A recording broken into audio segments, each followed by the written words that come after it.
अरविंद ओझा हमारे साथ, हमारे सहयोगी जुड़ चुके अपडेट के साथ। अरविंद, 8 घंटे की पूछताछ और उसके बाद गिरफ्तारी।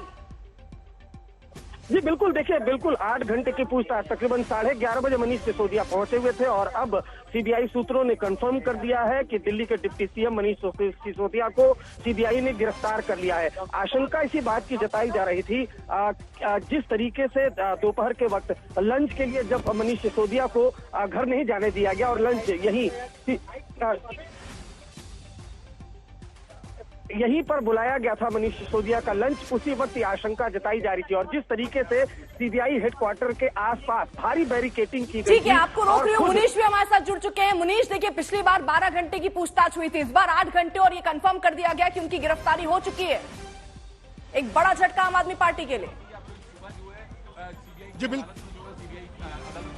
जी बिल्कुल अर्पिता, थोड़ी देर पहले जब हमारी बात हो रही थी तब मैंने कहा था कि अगले 1 घंटे में तस्वीर साफ हो जाएगी कि मनीष सिसोदिया गिरफ्तार होंगे कि नहीं होंगे। लेकिन सुबह से हम अपने दर्शकों को बता रहे थे कि बहुत ज्यादा संभावना है कि आज गिरफ्तारी होगी, क्योंकि आज सबूतों के आधार पर मनीष सिसोदिया से पूछताछ होनी थी और अब गिरफ्तारी हो गई है। सीबीआई के जो उच्च अधिकारी हैं, टॉप सोर्सेज हैं, उन्होंने आज तक को इस बारे में जानकारी दी है कि मनीष सिसोदिया की गिरफ्तारी हो चुकी है। आखिरकार गिरफ्तारी क्यों हुई, ये सबसे बड़ा सवाल है। मैंने सीबीआई के अधिकारियों से बातचीत की है, सूत्रों से अपने बातचीत की है। उनका कहना है कि 3 ऐसी चीजें थी जो कि मनीष सिसोदिया के खिलाफ गई हैं।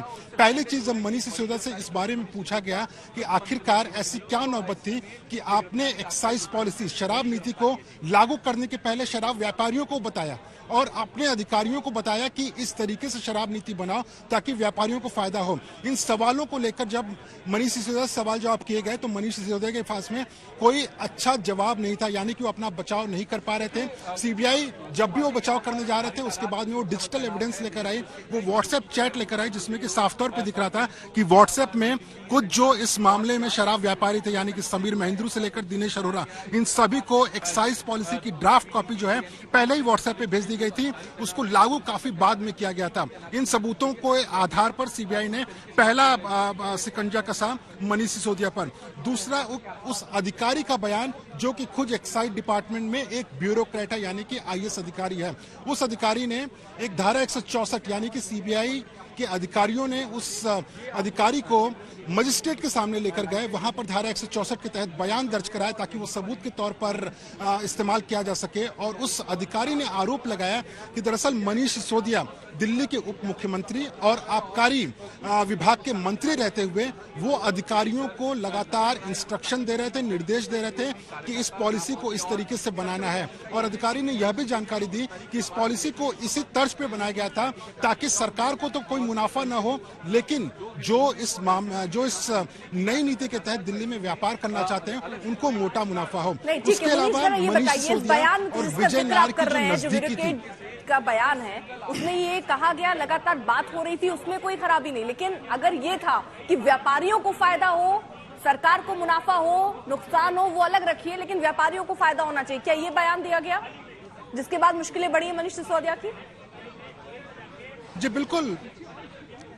बिल्कुल, देखिए जो ब्यूरोक्रेट हैं उन्होंने धारा 164 के तहत, यानी कि मजिस्ट्रेट के सामने जो बयान दिया, और सीबीआई के लिए वो सबूत के तौर पर ये बहुत महत्वपूर्ण हो जाता है, क्योंकि कोर्ट के सामने अब वो बयान ना सिर्फ बयान रहेगा बल्कि सबूत रहेगा। उस बयान में उस अधिकारी ने बताया हुआ है कि उन्हें लगातार मनीष सिसोदिया की तरफ से निर्देश आ रहे थे कि पॉलिसी इस तरीके से बनानी है और पॉलिसी इस तरीके से बनाई जा रही थी ताकि व्यापारियों को फायदा हो।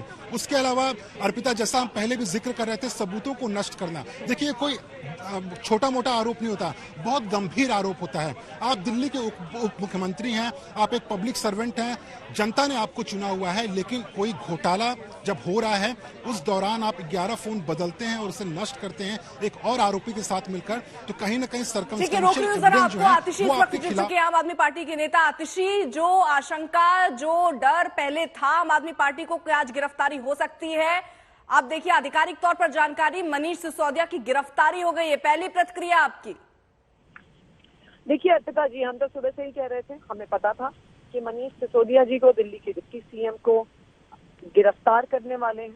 इसका कारण एक ही है, ये एक पॉलिटिकल केस है और आम आदमी पार्टी की और अरविंद केजरीवाल की बढ़ती हुई पॉपुलैरिटी से भारतीय जनता पार्टी को डर लगता है और इसीलिए आज ये अरेस्ट हुआ है। यही बात हमने सुबह भी कही थी कि उनको अरेस्ट किया जाएगा। क्यों? क्योंकि आज भारतीय जनता पार्टी को लग रहा है कि अरविंद केजरीवाल उन्हें देश भर में ठीक है, तो बहुत बहुत शुक्रिया आपका हमारे साथ जुड़ने के लिए। लगातार पंकज और मुनीश हमारे साथ बने हुए हैं। पंकज जरा मुझे ये प्रक्रिया समझाइए। डिप्टी सीएम है, कोई आम नागरिक नहीं, उनकी गिरफ्तारी का आगे ये प्रक्रिया क्या होती है? कुछ अलग प्रक्रिया?